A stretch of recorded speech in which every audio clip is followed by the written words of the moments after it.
y'all can't, let me know that as well. Because obviously y'all see my lips moving. Y'all see me talking. Hopefully y'all can see me. What? And y'all can comment. Y'all already know how this show works. For those of y'all that are new to the library, this is the only library where you don't have to be silent, honey. So you are more than welcome to ask questions and talk. I have a hot show for y'all today. Make sure y'all get y'all things together. I have some tea today, you know. I gotta get my singing voice together.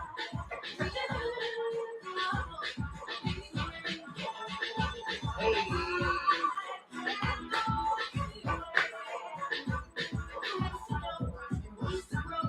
Reading rainbow.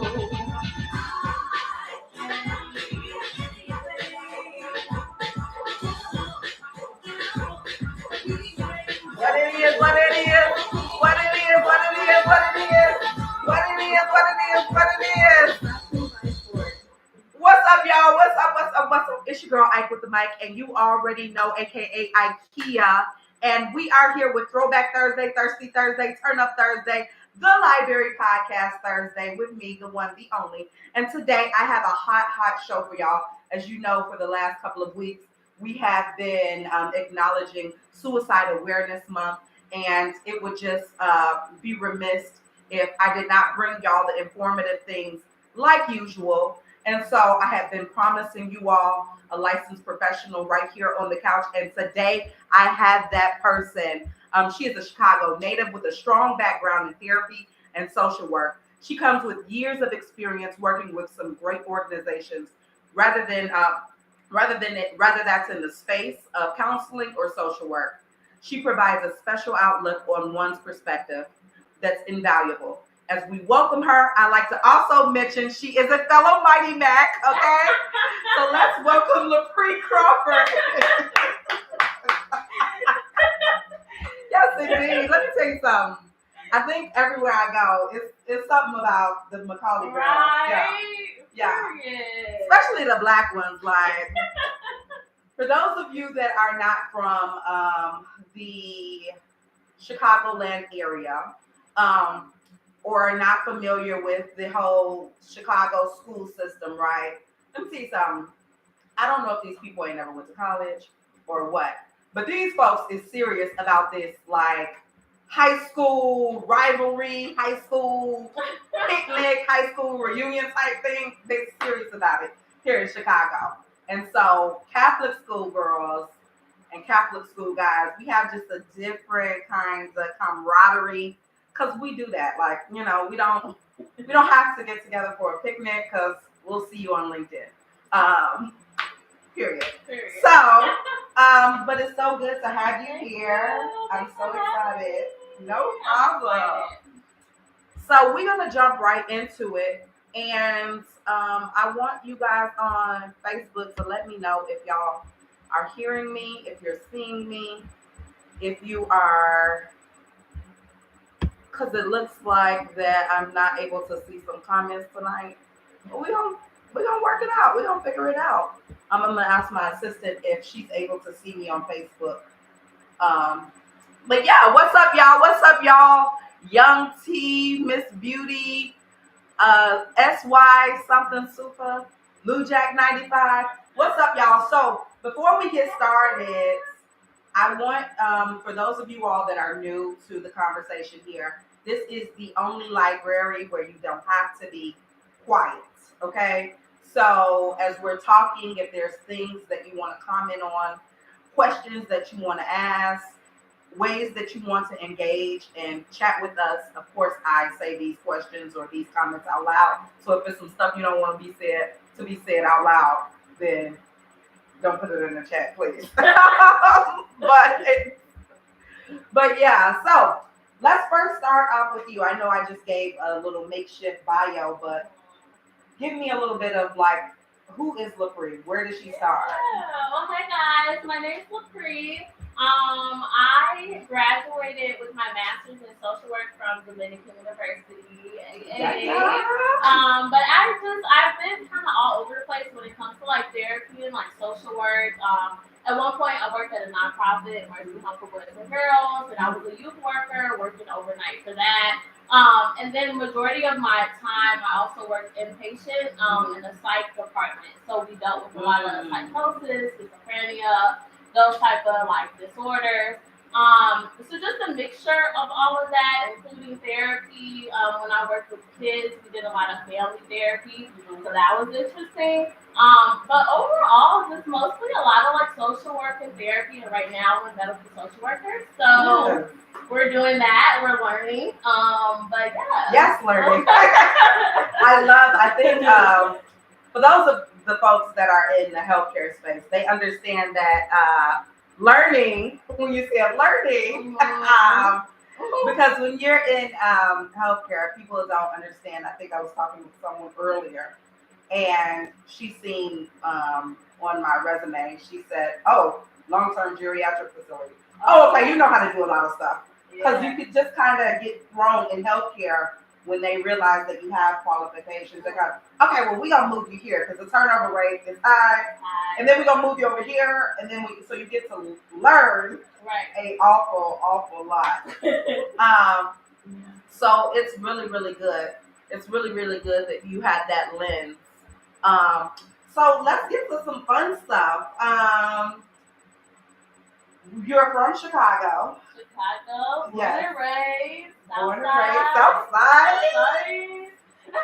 So, growing up, what did you want to be? Like, did you I want to be a nurse.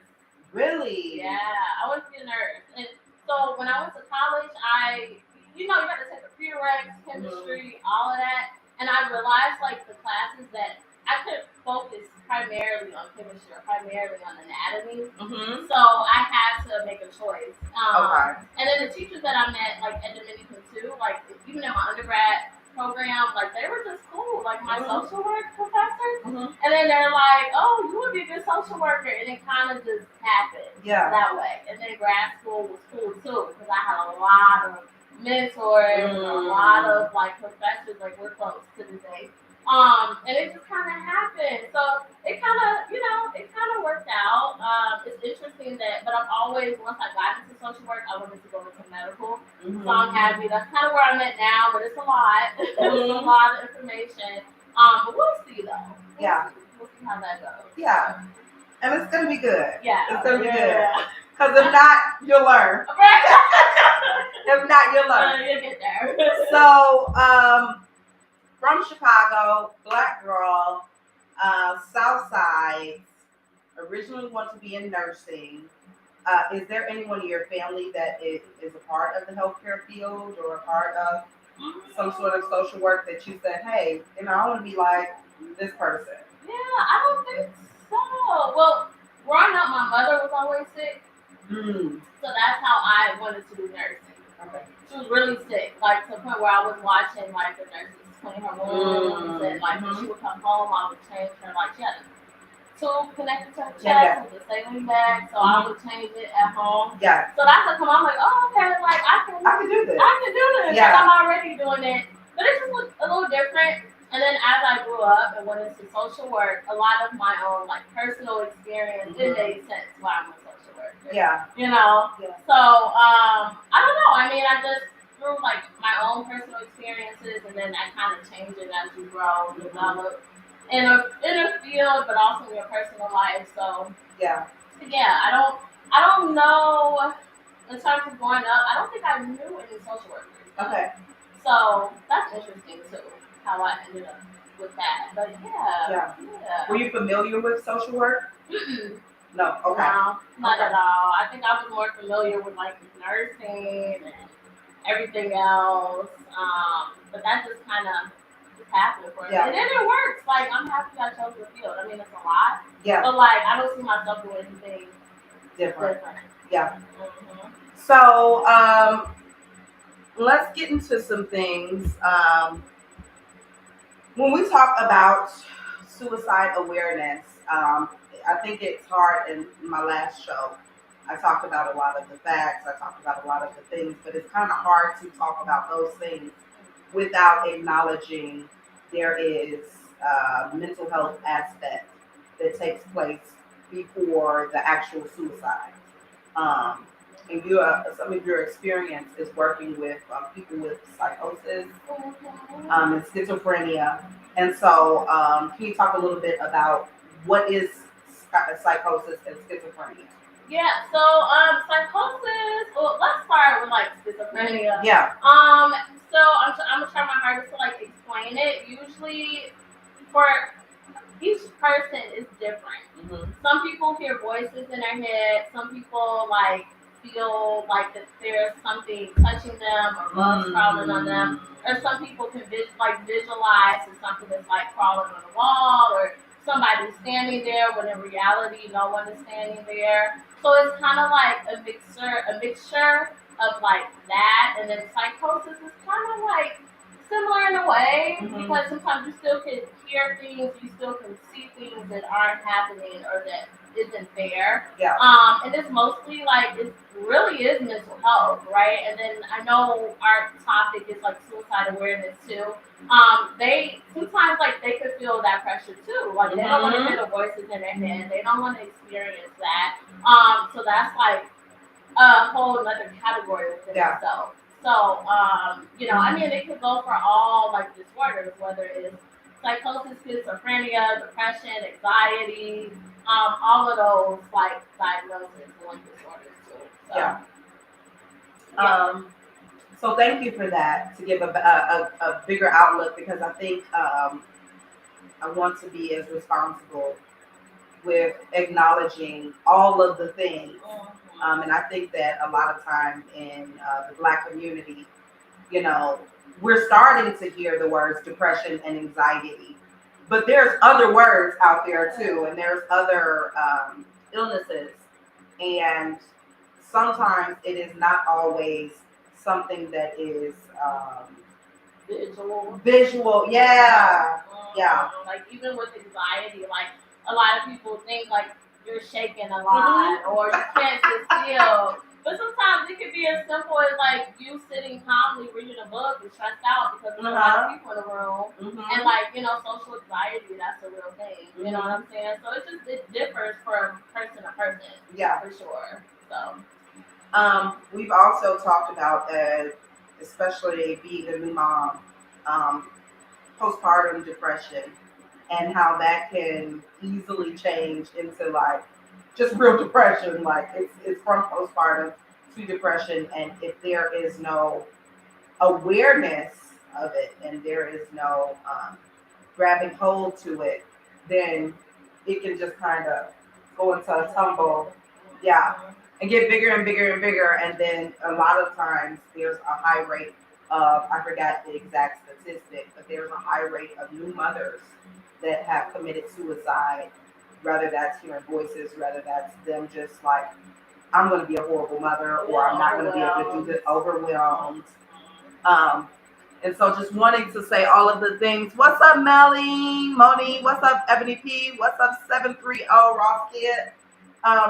So let's jump right into it. I think as we talk about, let's first start off with like anxiety and depression. I think of, I was just watching Braxton Family Values. I was watching a clip. Okay. And one of the sisters has since passed. Yeah. But they were just all talking, and one of the questions was to one of the sisters, Trina, about her weight.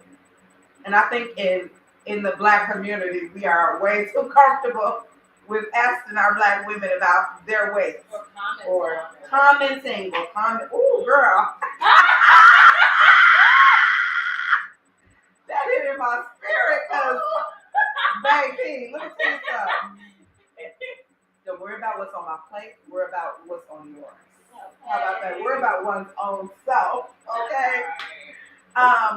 But, as we laugh about it, it's funny because those are things that as Black women, we have experienced from our elders, from our aunties, the aunties at the cookout, or the sisters, or the people, or just people that feel entitled or in some sort of way, some sort of closeness to open up their mouth. But she was speaking because they were like, "You're just gaining weight. You're just gaining weight." And she was like, it was a joking moment because she laughed in that moment. They all laughed in that moment. And but it hit me in a certain type of way because she said, a lot of times my eating or my feeding myself keeps me alive. And I was like, "Oh, that's deep," because like eating may make you feel comfortable. It makes you feel. It gives you some sort of feel good. Right. And in some cases that keeps people from committing suicide or falling into deep depression. So I want to ask you about your outlook on those type of coping mechanisms. Yeah, I was just gonna say that too. Like in terms of like her situation, she was eating a lot. That's basically a coping mechanism, but also it looks different for everybody too. Like for example, we talk about some coping mechanisms that's maybe not the healthiest, like excessive drinking or smoking, drugs, substance abuse. Those type of things aren't really the healthiest, but also we understand like people do it to cope, right? Like if whatever it is that they're going on in their personal life, sometimes that's the only thing that gets them up in the morning. But that's why it's also important to try to find like positive ways to cope. I feel like it's easier said than done for some people. I mean, because it could be just as simple as like you like to party, you like to go out, but also it comes with that too. So like, how are you with that? Like, can you go out and drink with friends? Is that too much for you? Or like, what would be more feasible for you in like your journey? And, so examples of like positive coping tools. I mean, I could just be basic and be like exercise, reading, journaling, therapy. I'm in therapy myself. I think it's extremely important. I think everyone should go to therapy. And like I think people don't understand, like you don't have to go to therapy if you feel like you don't have a story, you didn't go through anything. Like you can go to therapy just to talk about your daily life. Like for me, I went through therapy because I wanted to talk about more of just my own personal experience within myself, within my own family. Now it's kind of like I'm not really in that area anymore. It's more so me trying to figure out my life. I'm trying to figure out, okay, like I'm doing this now. What's next for me? And also like just trying to understand where I'm going, whether it's friendships or whether relationships, whatever you want to call it. So everyone goes to therapy for different reasons. But coping mechanisms, I mean, that's like a huge thing. Like, and it could change from day to day. Like, you could get burnt out and need personal time, or you could feel like, man, I've been in the house, I need to be outside. You know, it's just a way of doing that and just staying cautious. Like, if you're a person who drinks excessively and that's your way of coping, just know, like, there's nothing wrong with going out, but like, can you do that with your friends? Do your friends understand that? So stuff like that. I think it's just a mixture of just a lot of things when it comes to that, for sure. So you opened up a conversation, and I think I want to dive a little bit deeper into that. When we talk about coping mechanisms, because a lot of times therapy is not equitable, it's not accessible to a lot of us. And I have a great therapist, and I tell people all the time that their practice is amazing. It's a team of Black therapists. But also, when I joined therapy, I was in a more of a transition in life rather than, like, oh, everything's crumbling. It was just like, oh, this is a new person. And like, I don't know who this person is now, so now I'm trying to meet this person while being this person, and all of the things that this person is required to do now in this new season. And I think that sometimes when we talk, those are also things that are traumatic experiences. I've seen a chart that talked about traumatic experiences. Yes, thank you. Someone said a lot of insurance companies covers therapy.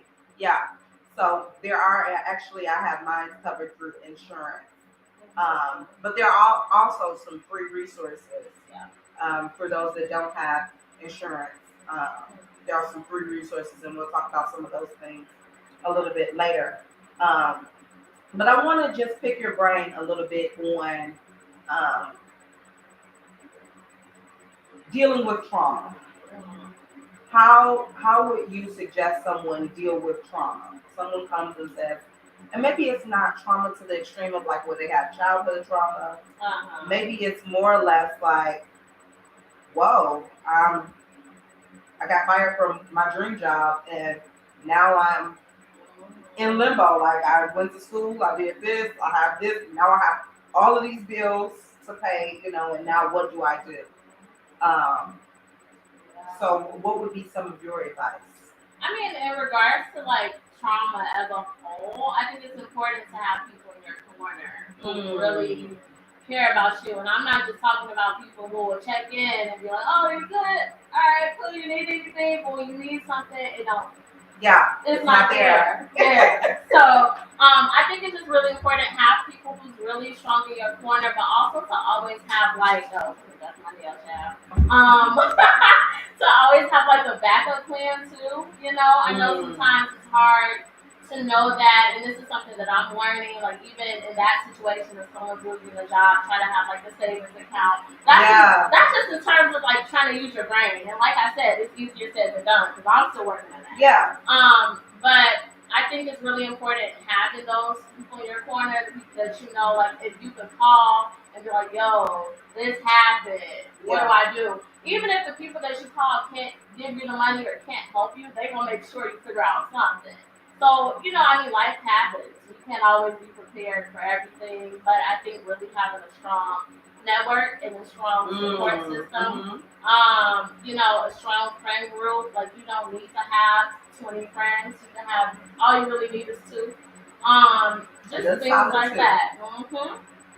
Yeah, just somebody who's gonna be in your corner and like if they can't give you what you need, they at least make sure they stay with you until you figure it out. Yeah. Things like that. I think that's important. Thank you for that. I think just to elaborate on that, I think that that's a great outlook because when you think about like biblically, they say when 2 or more gather together or whatever. So it's always great to have somebody that don't just have to twerk with you; they can work with you. Okay. So just having that. So I would like to pick your brain a little bit. Can you talk about a time where you felt like, man, am I gonna get through this? And then obviously you did. But like, what were some of the resources or tools or things that you used in order to get through that situation? And if it was nothing, then it was it was nothing. I would say for me, when my mother passed, I was 11. And so, I had, like, my family, but you have to think, you're 11 years old, and then you're transitioning into living with your aunt and uncle, which is a completely different environment, right? So, like, I grew up in Inglewood, 71st. And so, right? Something else. And so it's just different. Like the environment was different. Like I was walking, I was with friends, I was doing whatever. We would go to like the corner store and talk to the Arab who was working, and then the next day they were shot up. You know what I'm saying? Like I had a friend who was jumped on the corner, her purse exchanged, everything. It was just like I feel like there was so much trauma within that neighborhood. Even what Jennifer Hudson, her family, we lived like a block within that area. So I think when my mother passed away and then me transitioning to my aunt and uncle, they lived in Beverly.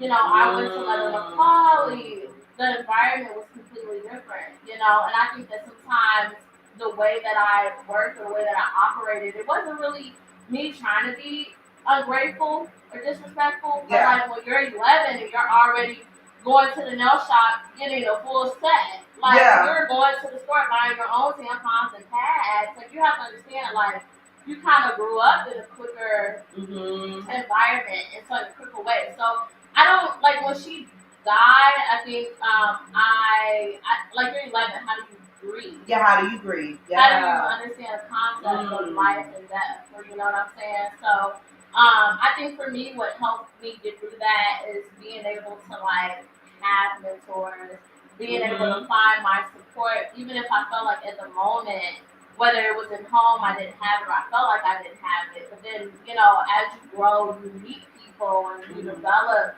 deeper relationships and deeper connections. And then, you know, like even one of my aunts, she was always there for me too throughout that time period. Now, she didn't really know a lot of the stuff that I went through. Yeah. She didn't. Like, she would just be like, why are you acting like this? Or why are you saying that? And then it's like, I couldn't really say much because at the end of the day, I have more of a survival mindset. Yeah. I'm the one who has to come back home. I'm the one who has to live with this. Yeah. So, you know, I'll share when I'm older. When I'm I'm no longer in that space. You know? So, I don't know. It's like, you know, that was for me. I think I found healing and going to school, which is crazy because at Macaulay, my grades was not good.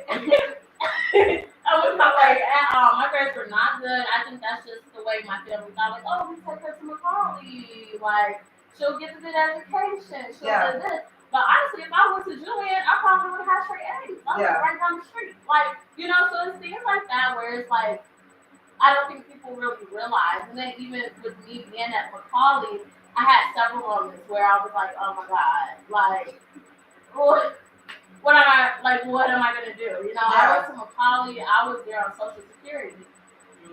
That's how we were affording to be in school there.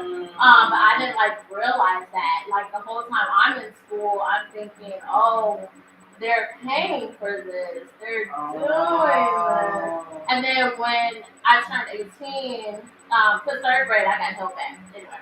Yeah. But I turned 18 junior year, and they had stopped the Social Security checks.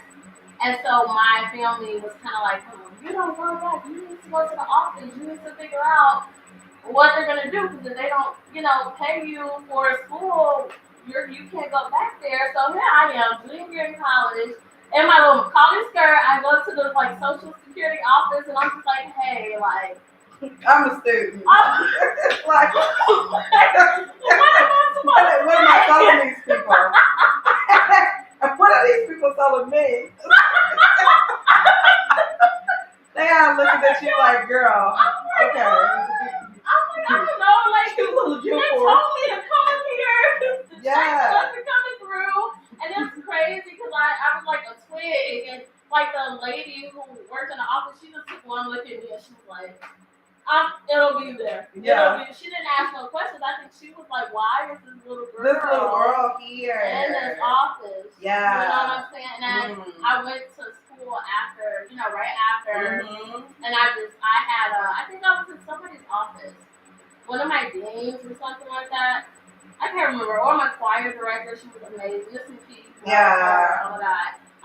But I was just sobbing. I was just crying. It was like a lot. How do you comprehend that as a junior in high school? You know? So I think that's where I don't know, school was kind of like a safety net for me. You know, my grades weren't good, but like I was in the National Honors Art Society. Yeah. What honors? But my teachers also knew I had a rough like time. So they're just like, well, I'd rather her be in here than doing something else. So I think for me, that's how I cope. But for other people, that might not work for them. Yeah. You know what I'm saying? So it's just really interesting. Even like in 5th grade, like I took the CTA to Robert A. Black all the way from 7th grade. You know, because my mother was sick a lot. So she couldn't wake me up. She couldn't be like, good morning, let me get you ready. Here's breakfast. I yelled at her. I'm like, why didn't you wake me up? It's not her fault. You know what I'm saying? Yeah. And we didn't have a car back then. And she was just like, well, I don't know what you want me to tell you. Yeah. You know, and I'm just like, well, I'm going to school. What normal kid is thinking like that? I think I was in 5th grade, 3rd grade, I don't know. Yeah. But I was like, well, I'm going to school. And she was like, well, you take the 7th grade Jeffrey bus and and that's what I did.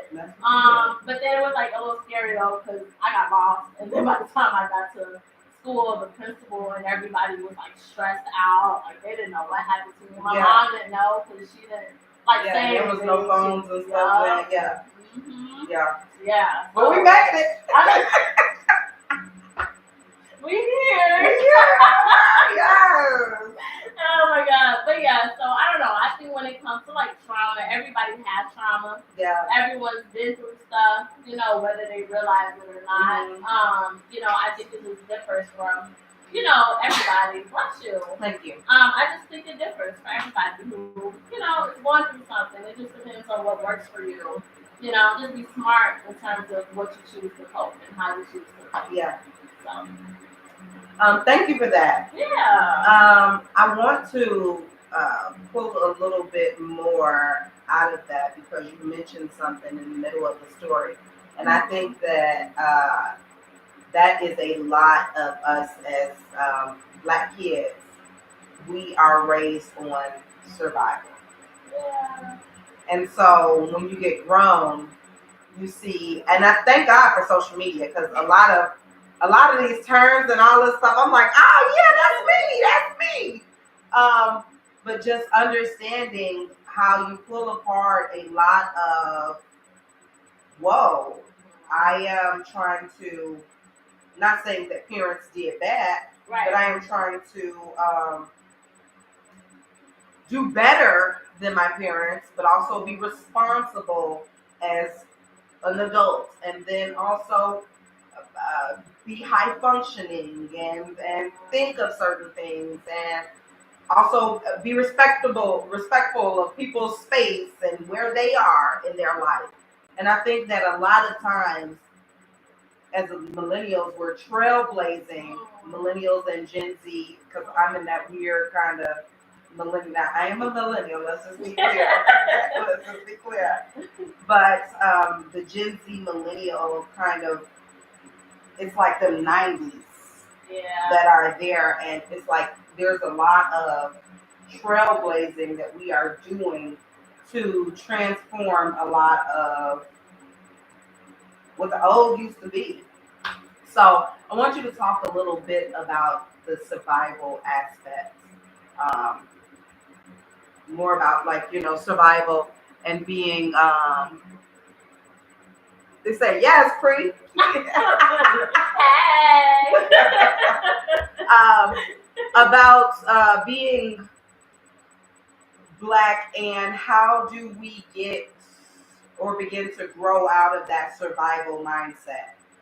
First and foremost, I think let's start. What does survival look like to you? What was that survival mindset? I would say like back then, survival was just like get it done, get it together, go to school, do whatever it is you need to do, like get through. Like for example, like even in undergrad, like we had to do so like just the coursework in school. College isn't for everybody, but for those of us who went to college, whether we finished, whether we didn't, it's a lot. It is a lot. Like it is a lot. It's a lot, and just like going to school and trying to stay on top of paperwork and like worrying about financial aid, all this stuff. I don't know, like it's just a lot. But I feel like even back then, I didn't think about it. I just did it. You just did it. You know what I'm saying? Like it was kind of like, okay, get it done. You're gonna be the first in your family. Yeah. Make connections with who you have to make connections with. Do what you gotta do. But also it's like now that I'm in a place of like peace now. It's kind of like, damn, like that was crazy. That was a lot. That was crazy because I went through. I didn't stop. I did undergrad and went straight to national. Because I was like, if I don't do it now, when am I going to do it? You know what I'm saying? But also, not everyone has that mindset. I got really lucky through my mentors and like financial aid. I got a lot of help. But not everybody got that. Yeah. You know what I'm saying? So I don't know. I think for me back then, it was just like, this is what I want to do. This is the only way I can do it. Yeah. And then now that like I'm older, it's kind of like there's nothing wrong with taking a break. There's nothing wrong like with waiting or trying to figure out what's next. You know? So I think now peace is just very important. Finding that peace, whatever that looks like for you. Taking your time to heal, taking your time to build deeper connections with people. I think all those kind of like played a role in that, and there's nothing wrong with survival, I think as long as the survival works, obviously. It works. It does, but then it's kind of like how long are you gonna survive? Yeah. When are you gonna take a break?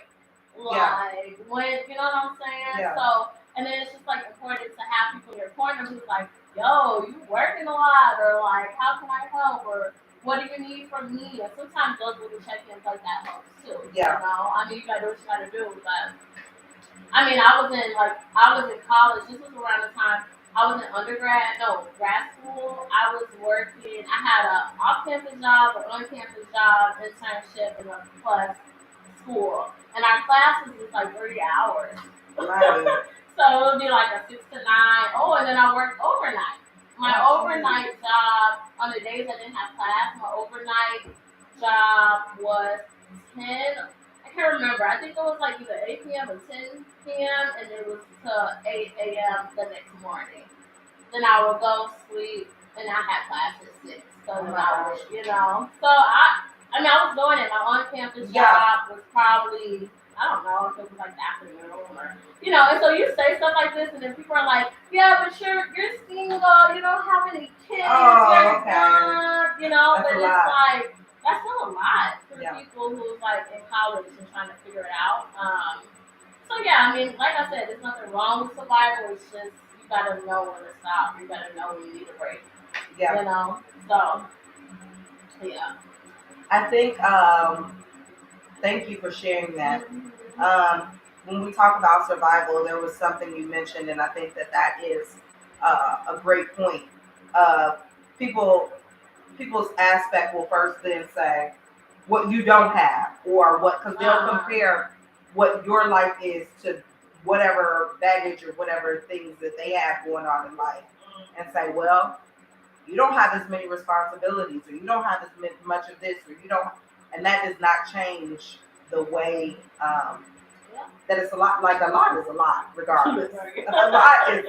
I don't care who got and how they got it, and what it.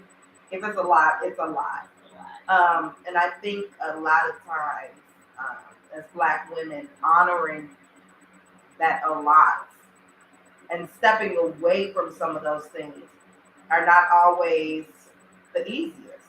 Yeah, I think sometimes it's like, if I don't do it, who gonna do it? Or if things, and that may not be the case all the time. Because sometimes if you step back, you may see that there are ways that it can be done differently, or have a different aspects. I want to talk a bit about, because as we speak about survival, we speak about all of the things that one has to do to get to the next level, or to get to where they're going. What happens when you get there? And now it's like, okay, I done worked so hard to get to this place. Now I'm here. Now what do I do? Like, I gotta add more things? Do I relax? I gotta add more things. What the hey? What am I doing here? Oh my god. Like I said, I think for me too, because I worked on myself a lot, like in therapy. Oh yeah. So right now it's just like I'm choosing to just enjoy it. Yeah. Like I said, like I've always been like a goal-oriented person when it came to like career-wise and like school. So like I know I want to graduate. Okay, good, did that. Then I knew I wanted to do social work in a hospital, and it was hard trying to get a job in the medical field. When you're not licensed, when you're out of college. Correct. So they're like, Nope. And now that I'm in it, I understand. Yeah. No. So then I ended up going into psych. So I feel like it was mostly about navigating, or if I said that right, just trying to figure out which route to take for you in that season. Yeah. And then now that I'm here, it's kind of like, okay, now you're here, now just learn and enjoy it. Yeah. I don't know what's next for me. I just know I do want to write a book one day. I do want to, do things like, I want to speak at like events and like empower youth to like keep going and do more, because I feel like a lot of people don't understand, like kids go through so much. So much. Like in the child brain, it's like, it's a lot. Kids go through a lot, especially for what I was a social worker working inpatient in an adolescence facility, right? So we worked with a lot of foster kids. We worked with a lot of foster parents, parents who wanted to do guardianship, right? So it's like the parents are taking in these children without really understanding it's more than just giving clothes, putting clothes on the kids' back. Yeah. It's more than just being like, I fed you dinner. Like, Or don't get me have a wrong, roof over it's a your huge, head. I mean, thank you. But, but like, for real, like, it's like mostly like mentally and emotionally, can you be there for that child emotionally?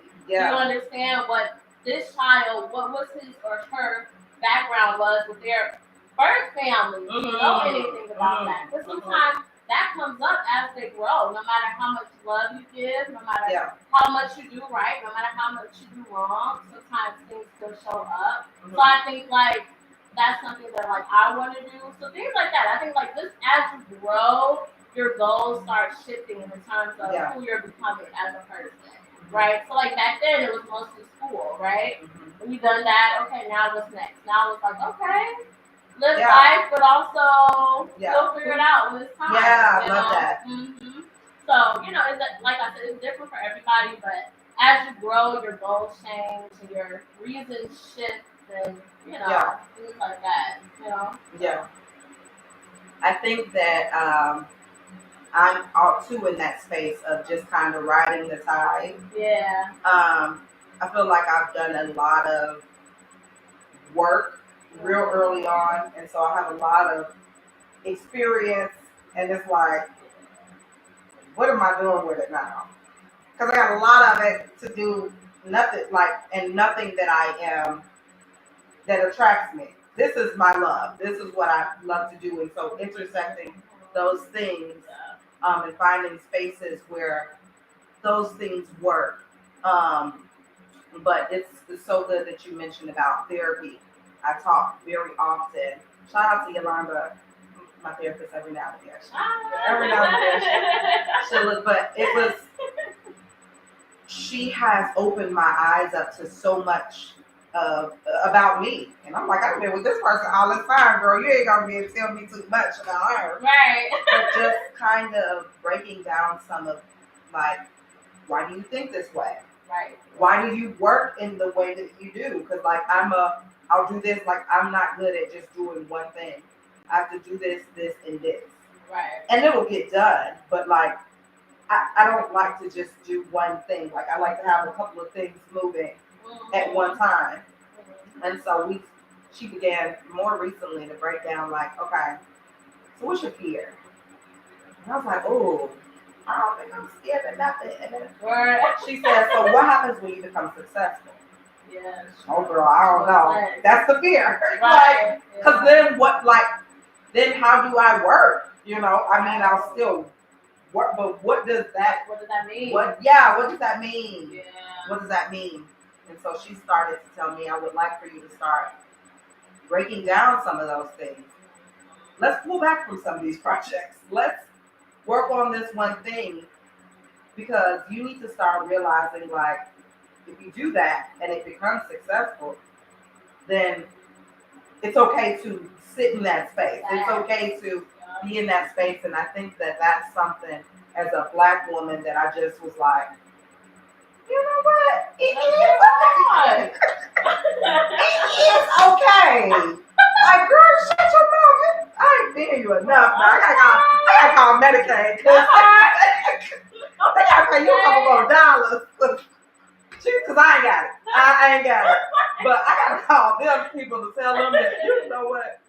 She need a raise. Okay. Yeah. But just thinking about that, and I think I want to talk a little bit about too, when we, because this is Suicide Awareness Month, and a lot of the precursor before suicide is a lot of emotions. Now, some of the things you named, those are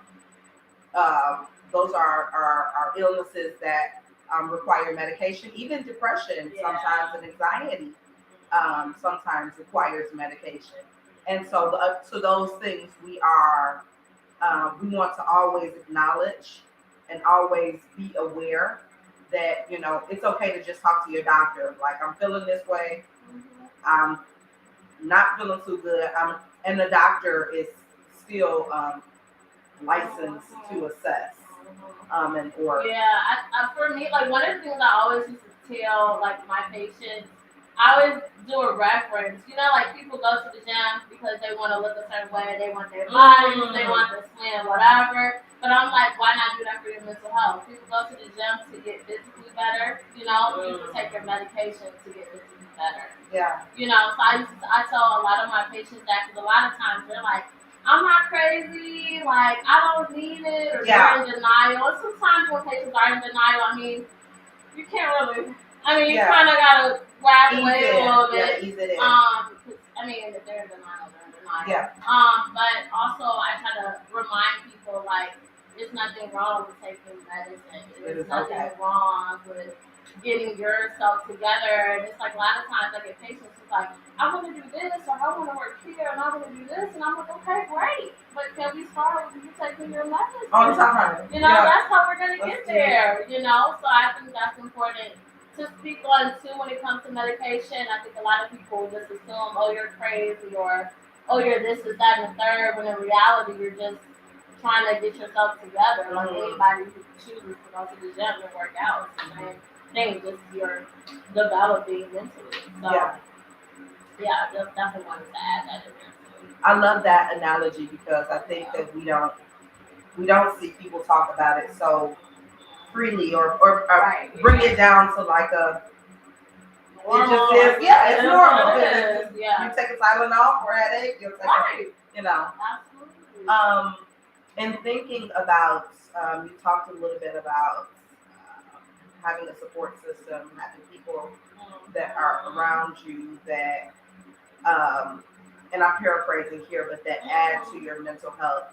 And I think recently on social media, I've seen, what's my good girlfriend, Bella Calise, Cardi B, arguing with her. I know, I'm sad. With her husband / baby daddy / hellish of a boyfriend. But I was like, ooh, this is a great topic to bring on tonight. Because I think as women or men, just in relationships, sometimes that's where a lot of our trauma, our stress comes from, is being connected. And you know, I'm Baptist, you know, so we say soul tied. Being soul tied to these people, because you just, you know, it is what it is, and you figure, okay, well, I can't go anywhere else. And so, you know, of course, a lot of your friends or your support system may see that this person is bad for you, this person is no good. And now your support system kind of backs away. Because, girl, you're going to keep doing you. I'm not going to keep getting involved in that. So in going through that, what would be some advice that you would give a person like her? That's hard. Yeah. That's hard. Because it's really when they're ready. I mean, you could talk to somebody till you're blue in the face and until they're ready to leave. What can you do? Mm-hmm. I think, like, too, like, from a therapy standpoint, I think all you can really do is try to help them notice the red flags. And help them make connections themselves with their current relationship and current patterns that happen. So sometimes our relationship stems from what we've seen from our own household, right? Like, and I can use myself as an example. I grew up, my father, my birth father, he literally walked out on us. I don't remember, I was young. But he literally walked out on us, and when I came back in the house, my mama was like, look, if you ever want anything in this house or anything in this world, you gotta do it yourself. So that's kind of the mindset that I had growing up when it comes to men. And now even I'm kind of like, what I need you for? Yeah. What you gonna do for me? What you got to do? Yeah. You know, and a lot of people see that like, oh, you need to give people a chance. No. Yeah. I'm not like, no, we're not doing that. Don't get me wrong, we young, we can go out and have fun. But at the end of the day, like, I only want to spend time with somebody who's really for me, right? Yeah, but then I see a lot of, like, friends and stuff like that who's with men who doesn't, like, value them or doesn't care as much, or it just is a constant fight. It's a constant battle. But also, I can be here for you, but I'm not gonna tell you to leave because you have to make that decision for yourself, right? So then when it comes to that, it's kind of like she's a little bit, but she's a therapist. So she's supposed to, I'm telling you, pack it up. I'm going to be outside. Pack it up. Let's go. Get out of there. Get out of there. Baby, I'm going to tell you, pack it up. I'm outside. Baby, what's up? 7 o'clock on the dot. I'm in my outside. Okay? Come out. We outside. That's fair. That's fair.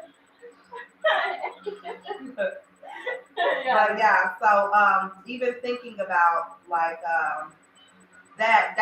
it's so good that you are coming from that therapist view because that ain't where your girl coming from. But what I do tell my friends is because they come to me often, and a lot of them come to me often because they see how my relationship operates, and I let them know it's not without many days of work. Yeah. It's work. It is a job. It is a job. And a lot of times as women, we see social media, we see this and that, and we think, okay, we're going to get that, not without work. And so recently I was just talking to someone and letting them know that if you got career goals, and you got this, and you got to focus on that. Because a relationship is that same type of energy you put into getting your degrees, getting your career, getting into a comfortable space. Yeah. You put that into a relationship times two. Right.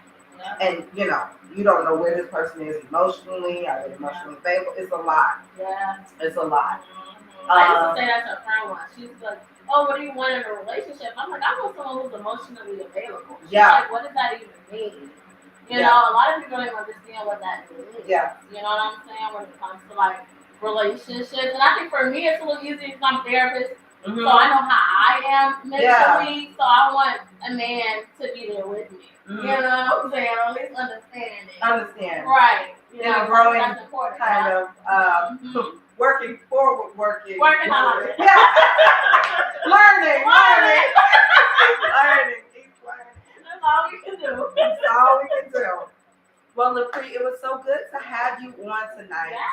I want you to let the people know where they can find you, and if you have anything coming up in the chat. So yeah, let the people know. Hey y'all, I mean some of y'all know me in here. But y'all know where to find me. Lapree, Crawford on Facebook. My Instagram is Africa, is my middle name. Yeah. And I do have a conference coming up in January. It's not my conference, but it's one of my professors from undergrad. She's having a conference and she's asked me to come speak. So if you guys want to know more about that, I can see you guys can look for that. I think they have discounts right now. It is a little hard. But we can talk about it. Yeah. So just text me or message me or friend me, whatever, request me, and I can let y'all know for sure. Awesome. Thank you so much for coming on. I'm so excited. I'm excited. Thank you all for tuning in. We are here every Thursday, 8:55 p.m. Central Time. Sometimes a little later, sometimes a little CP time. Work with us. We're trying to do better. But thank you all. I'm continuing to bring you all content that's informative, that empowers, that does all the things, makes you feel good, and that's fun. So if there's people that you want to see here on the show, if there's conversations that you want to have here on the show, feel free to message me. Feel free to contact me. Let's chat about it, and let's put it together. This show is for us. So thank you for tuning in to the Library Podcast. Bye. We will see y'all next Thursday. If something happens, then something happened. I'll let y'all know, okay? Because times is hard. I'm a mother first, okay? Love y'all. Bye.